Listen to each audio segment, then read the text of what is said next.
Have you ever driven for so long that it started to feel like the whole world was nothing but the asphalt in front of you and the monotonous hum of the engine? That's exactly how I felt that night. Highway 87 is known among us truckers as a place where strange things happen. Not that I was the type to believe in ghost stories. I always thought it was just filler talk at truck stops, something to pass the time between deliveries. But around 2:30 in the morning, I saw something that changed that. The headlights of my truck cut through the darkness, illuminating the continuous white line, when a figure appeared at the edge of the road. Tall, thin, wearing an old-fashioned overcoat, the kind you don't see anymore since the 60s. He was standing there, back to me, holding a leather suitcase. My instinct was to slow down. Who the hell would be out there, alone, in the middle of nowhere, at this hour? When my headlights reached him, he slowly turned. And what chilled me wasn't his face itself, but the fact that he seemed expressionless. Eyes fixed, skin too pale for anyone healthy. I can't explain why, but I felt that if I drove past, something worse would happen. So I pulled over and opened the passenger door. He got in without saying a word. The man sat down slowly in the passenger seat, as if every movement was too heavy. The leather suitcase was placed on his lap, and he held it with both hands, tight, as if it were the only thing that mattered. I closed the door and started driving again. The silence inside the cab wasn't the same silence that exists when two people just don't talk. It was a loaded silence, as if every second was a weight pressing on my shoulders. I glanced at him out of the corner of my eye. The felt hat cast a shadow over part of his face, but enough was visible.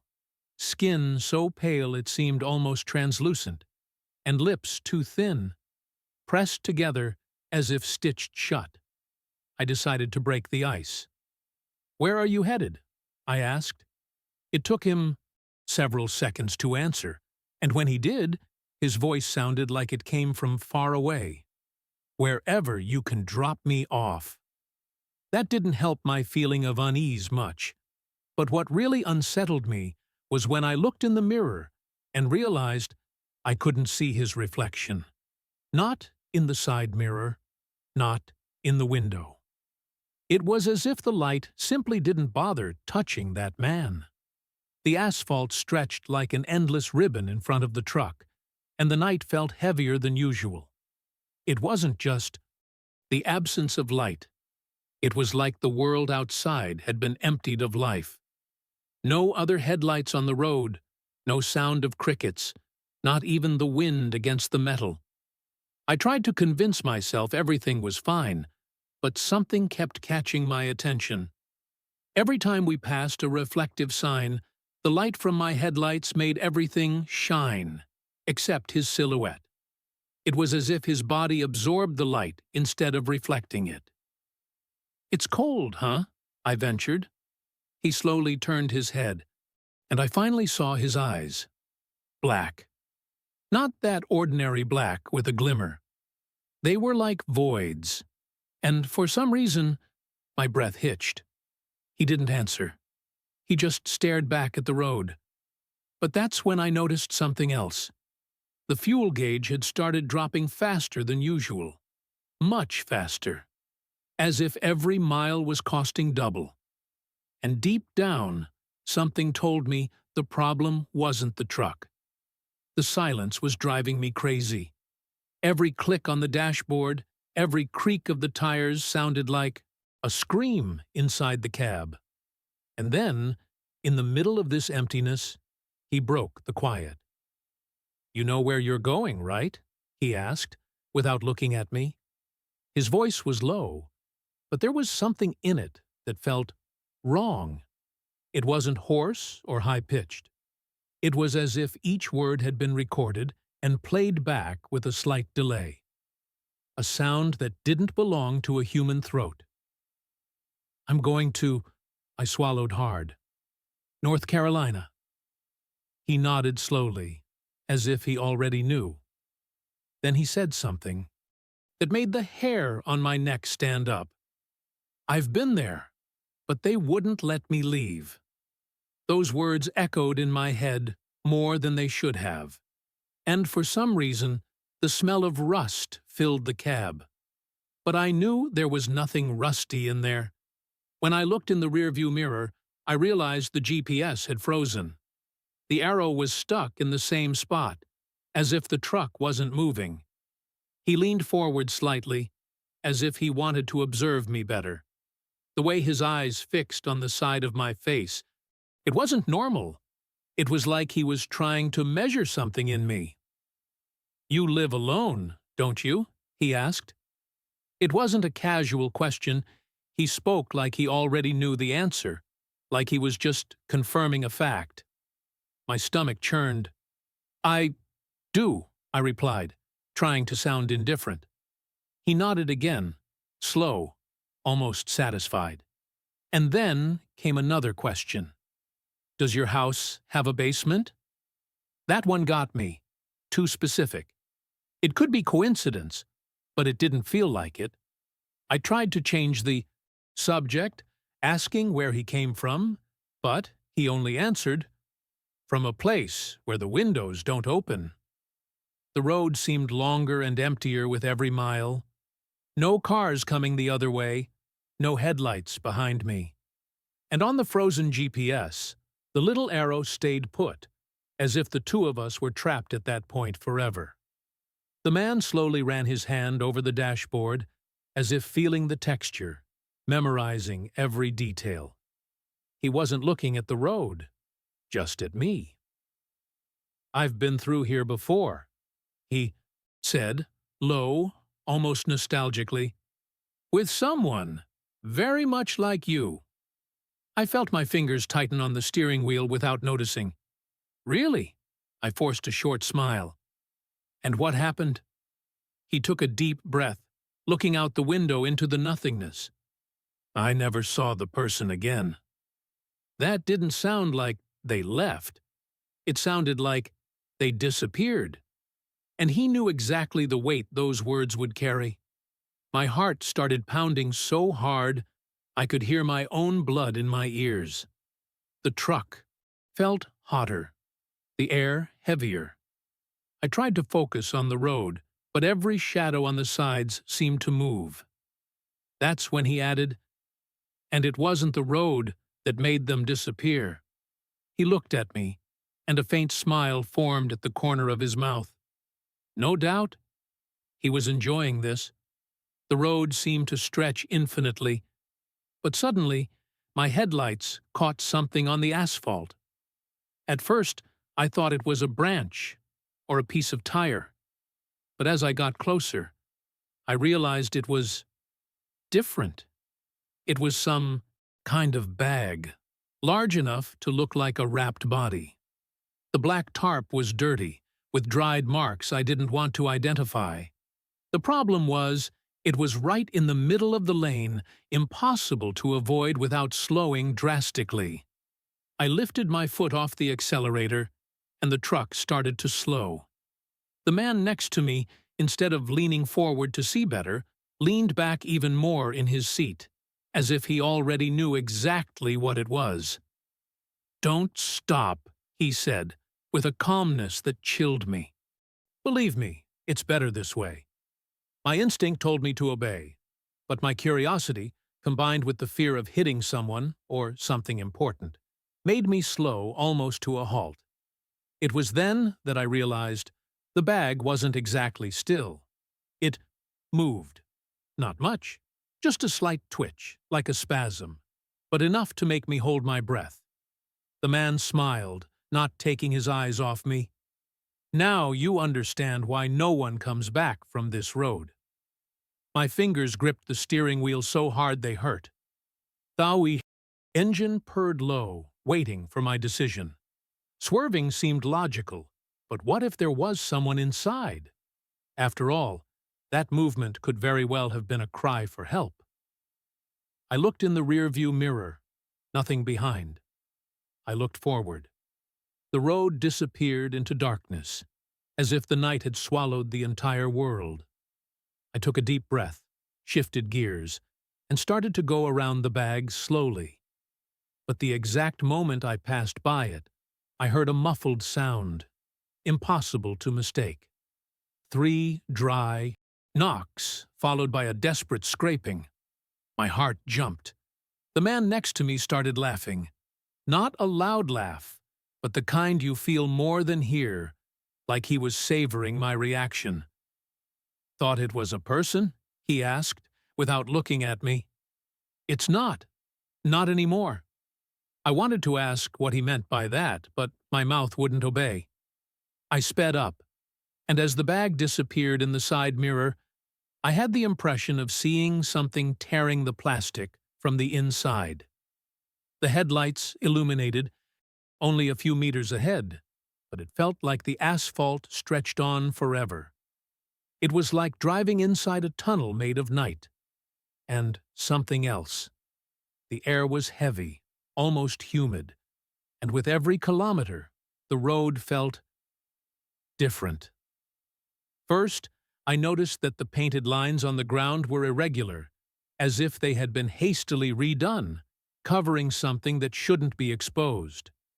Then I saw deep cracks, wide enough to swallow a human foot. From inside them came a thin vapor which quickly dissipated in the cold. The man beside me no longer spoke, but I could feel him smiling. It was as if he knew every curve, every shadow, every sound that came out of nowhere. Then I heard footsteps. Yes, footsteps, synchronized with my car. I looked out the window, and I swear I saw silhouettes walking along the edge of the road. But they weren't normal people. They were too tall, too thin, and moved with a smoothness that felt wrong, as if they weren't really touching the ground. When one of them turned its head toward me, I realized there was no face. Just stretched skin where eyes, mouth, and nose should have been. And yet, I was certain it was smiling at me.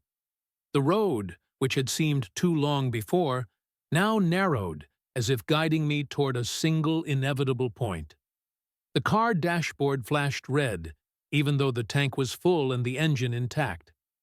The speedometer rose, but it felt like I was standing still.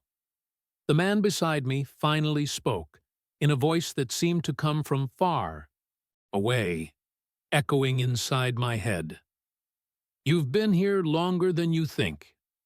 I looked at him and realized his body didn't move like a living person's. It was as if every gesture was delayed by a fraction of a second.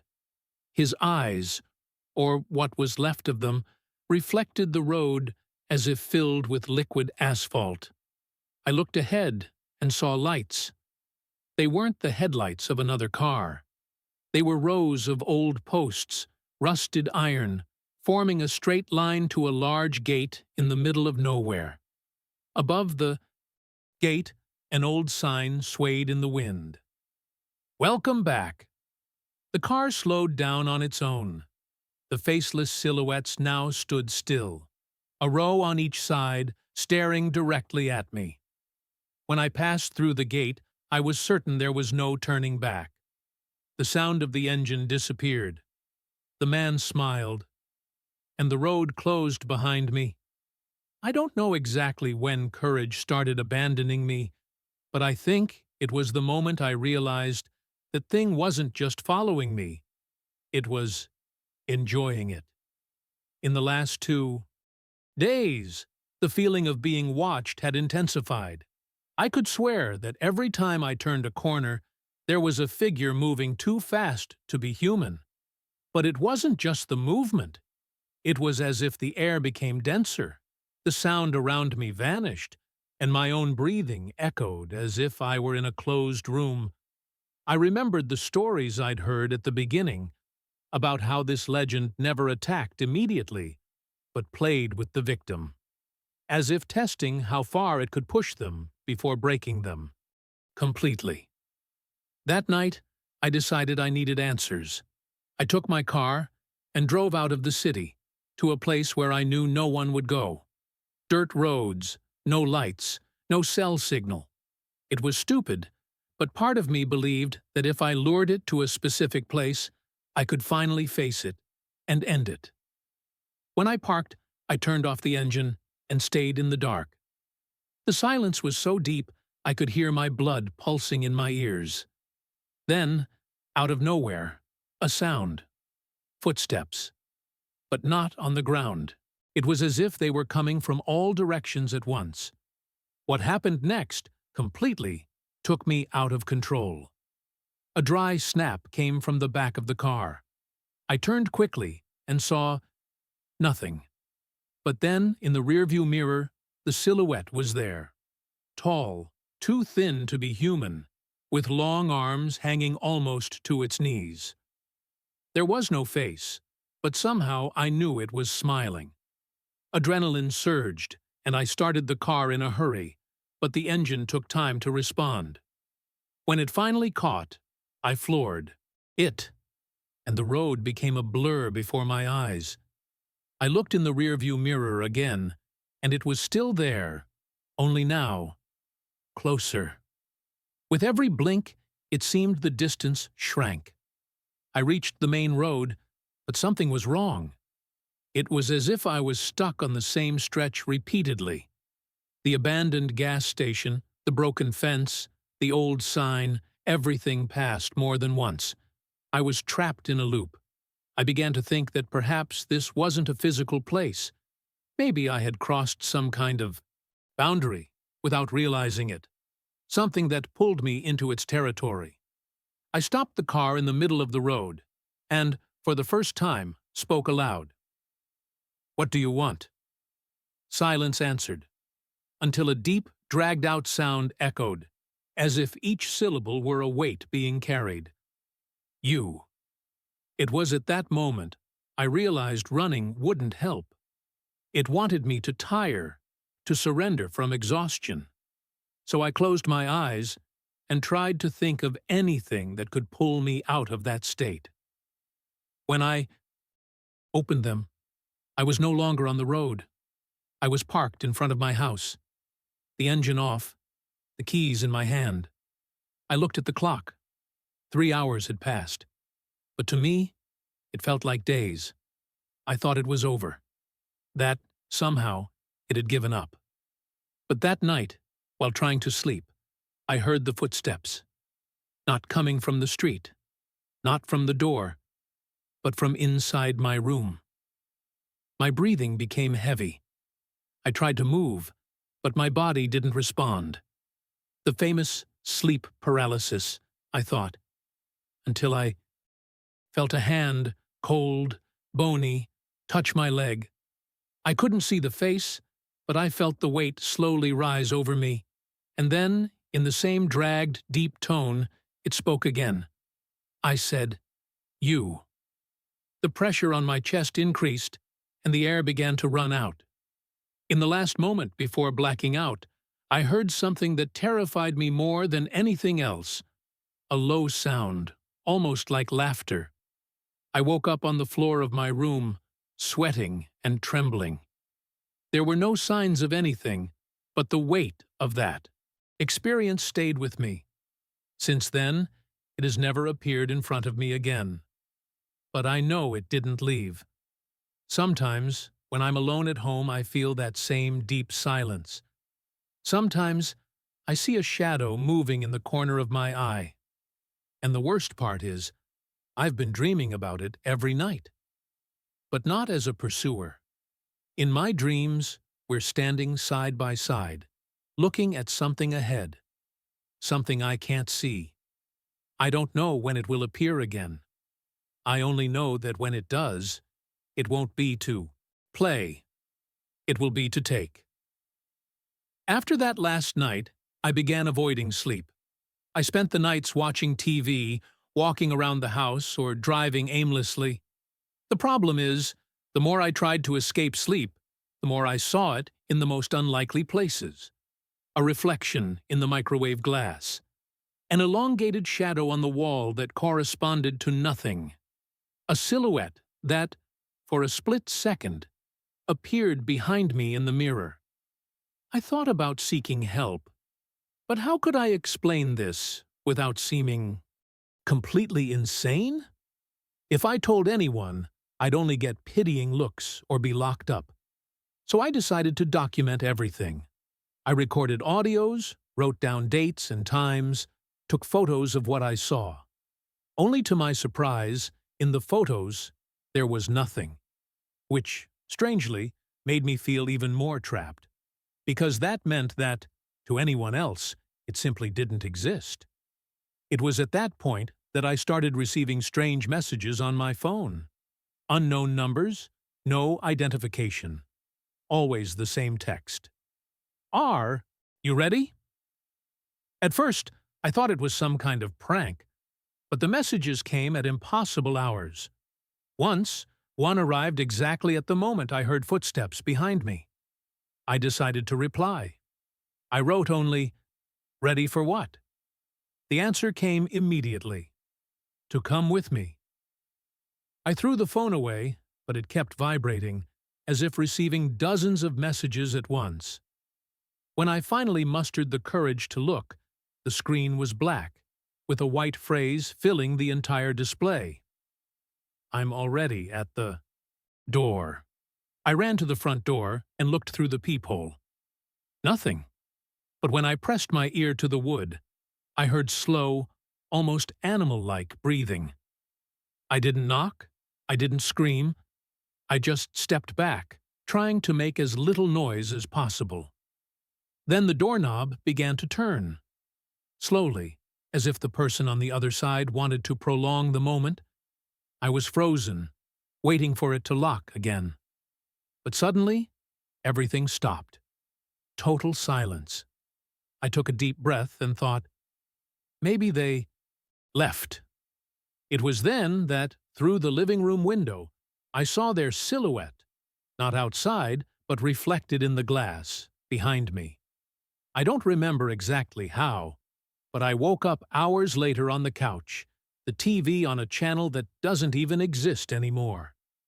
An old black-and-white show was playing, and, in the background of the scene, there they were, not as a frightening figure, but as part of the scenery.